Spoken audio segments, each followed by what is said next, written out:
இப்போ இருக்கிற இந்த குழப்பமான காலத்துக்கு ஒரே ஒரு தீர்வு இருக்குன்னு ஒரு பழைய நூல் சொன்னா நீங்க நம்புவீங்களா?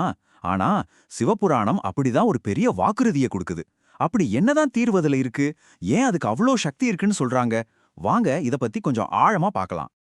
முதல்ல இந்த நூல் நாம வாழ்ற இந்த கலியுகத்தை பத்தி என்ன சொல்லுதுன்னு பாருங்க. இது சும்மா ஒரு சின்ன தார்மீக சரிவில்ல. பெத்தவங்கள வெறுக்கிறது, தப்பான விஷயங்கள் மேல ஆசைப்படுறதுன்னு. இது ஒரு முழுமையான சரிவுன்னு சொல்லுது. இந்த மாதிரி ஒரு பெரிய பிரச்சனைக்கு தான் அந்த புராணம் ஒரு தீர்வையும் சொல்லுது. அப்போ கேள்வி இதுதான். இந்த மாதிரி ஒரு உலகத்துல நம்பிக்கைக்கு இடம் இருக்கா? சிவபுராணம் இருக்குன்னு ரொம்ப உறுதியா சொல்லுது. அந்த நம்பிக்கை எங்கிருந்து வருதுன்னு தான் நாம இப்ப பார்க்க போறோம். சரி, அந்த தீர்வு ஏன் இவ்ளோ முக்கியம்னு நாம புரிஞ்சுக்கிறதுக்கு முன்னாடி, அந்த புராணம் சொல்ற தவறான பாதையில் போன உலகத்தை நாம இன்னும் கொஞ்சம் ஆழமா பார்க்கணும். இது வெறும் சமூகத்துல நடக்கிற தப்புங்க மட்டும் இல்ல, அதுக்கும் மேல செய்ய வேண்டிய கடமைகளையே கைவிட்டுற ஒரு நிலை. முனிவர்கள் என்ன சொல்றாங்கன்னா, புனிதம்னு நினைச்ச எல்லாமே கேள்விக்குள்ளாக்கப்படுற ஒரு பெரிய நெருக்கடி இது. ஒரு நூலுக்கு எப்படி இவ்ளோ பெரிய சக்தி இருக்க முடியும்? இத புரிஞ்சுக்க முதல்ல புராணம்னா என்னன்னு தெரிஞ்சுக்கணும். இது வெறும் கதை புத்தகம் கிடையாது, இது ஒரு பண்டைய காலத்து கலைக்களஞ்சியம் மாதிரி.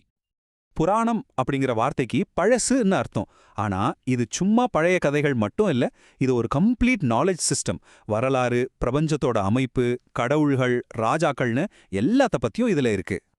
இதுல 1, 2 நூல்கள் இல்ல, மகா புராணங்கள்னு 18 முக்கியமான நூல்கள் இருக்கு. இது ஒரு மிகப்பெரிய இலக்கிய பாரம்பரியம், ஆயிரக்கணக்கான வருஷமா பாதுகாக்கப்பட்டு வந்திருக்கு. இதோட அளவை பாத்தீங்கன்னா தலை சுத்திடும். நம்ம எல்லாருக்கும் தெரிஞ்ச மகாபாரதத்திலேயே 1,00,000 ஸ்லோகங்கள் இருக்கு. அதுவே ஒரு பெரிய விஷயம்.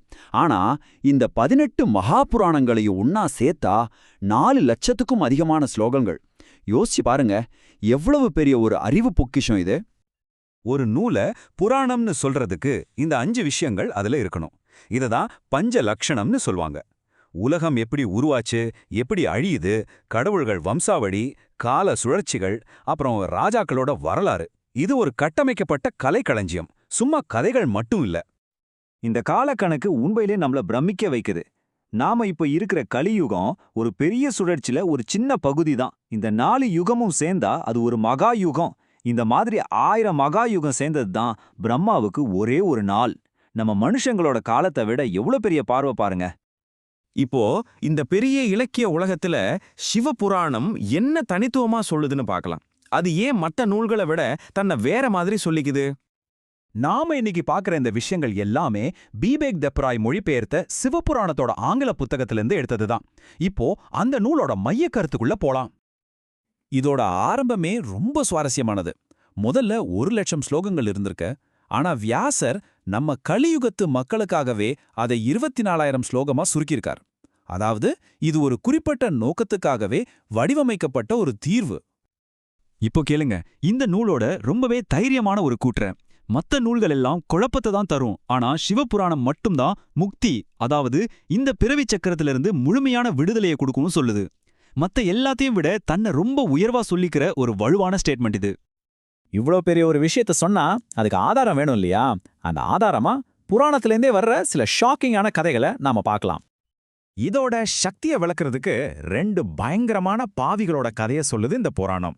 ஒருத்தன் தன் குடும்பத்தையே கொன்ன தேவராஜா, இன்னொருத்தங்க கணவனோட சம்மதத்தோட தப்பான வழியில போன சஞ்சுலா. இவங்களையெல்லாம் காப்பாத்தவே முடியாதுன்னு தோணலாம் இல்லையா?